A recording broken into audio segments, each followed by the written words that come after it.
Hi, I'm Ed Eubanks, and I'm glad to present to you a tool for teaching the Ten Commandments, a memorization device, so that folks can learn how to remember these commandments, these guidelines in an easy way. It's a way of using our hands and gestures to remember each of the 10 different commandments. We've got 10 fingers, and that makes for 10 easy ways to remember.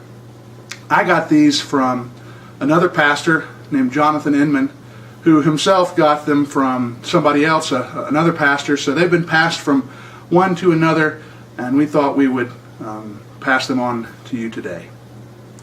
So, the 10 Commandments. The first command is, I am the Lord your God, who brought you out of the land of Egypt, who brought you out of the house of slavery. You shall have no other gods before me. So, the first commandment is that there is only one God whom we shall have. We shall have no other gods before him. I am the Lord your God, who brought you out of the land of Egypt. Have no other gods before me. The second command. The second command is, you shall not make for yourself a carved image or any likeness of anything that is in heaven above, or that is on the earth beneath, or that is in the water under the earth. You shall not bow down to them or serve them. For I, the Lord your God, am a jealous God, visiting the iniquity of the fathers on the children to the third and fourth generation of those who hate me, but showing steadfast love to thousands of those who love me and keep my commands. The second command is, you shall not make for yourself a carved image, an idol. You shall not make for yourself an idol. Now, some people use this symbol in idol worship, and so having two fingers up, second command is that you shall not make for yourself an idol. The third command, you shall not take the name of the Lord your God in vain, for the Lord will not hold him guiltless who takes his name in vain. You shall not take the name of the Lord your God in vain. Now, when you hold up three fingers like this, then it forms a W.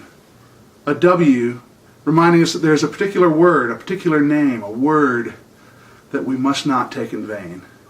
And that word, that name, is the name of the Lord our God. You shall not take the name of the Lord your God in vain. So that's the third command. The fourth command. The fourth command is, remember the Sabbath day to keep it holy. Remember the Sabbath day to keep it holy. Remember, God said, 6 days you shall labor and do all of your work, but on the seventh day, it's a Sabbath to the Lord your God. On it you shall not do any work. You or your son or your daughter or your male servant or your female servant or your livestock or the sojourner that is within your gates. For in 6 days the Lord made heaven and earth, the sea, and all that is in them, and rested on the seventh day.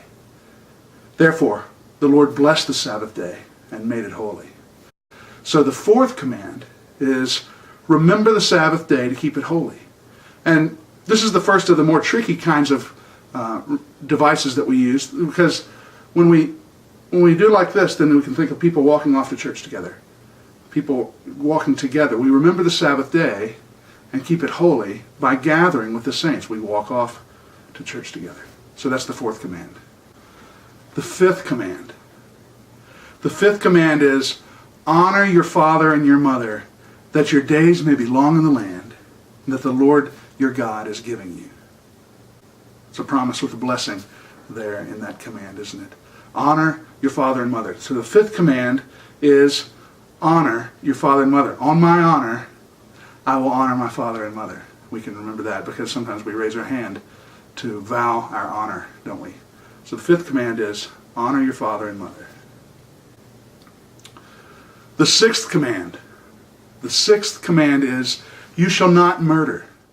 Simple command. Sixth command is, you shall not murder. And so we can sometimes we use a finger to make a point like a gun. So the sixth command is, do not murder. Do not murder. Seventh command. The seventh command is, you shall not commit adultery. This is probably the trickiest one of them all. You shall not commit adultery. And so we think of this in this way, that in marriage, two become one flesh. Two become one flesh, and therefore we should not commit adultery. The eighth command. The eighth command is, you shall not steal.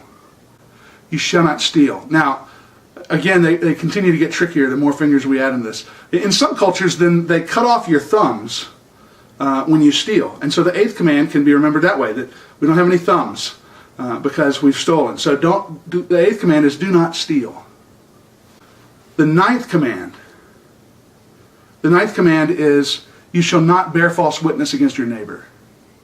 Now, when we bear false witness, then we lie. We say one thing when the other is the truth. And so here's how we remember this.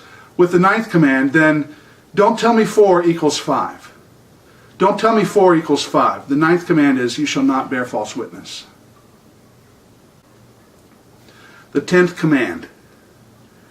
The 10th command is, you shall not covet your neighbor's house. You shall not covet your neighbor's wife, nor his male servant, or his female servant, or his ox, or his donkey, or anything that is your neighbor's. You shall not covet. Now, what do we do when we covet? We want. We want what's not ours. We grab. And so the 10th command is, do not covet. We sometimes are greedy in our coveting. So if we don't covet, then we're not grabbing. That's all 10 fingers grabbing. So that's the 10 Commandments memory device. I hope it's useful for you. I've seen this used in Sunday school classes. I've seen it used during worship. And perhaps you and your congregation, your fellow believers, can use that to memorize the 10 Commandments yourself. Thanks for watching.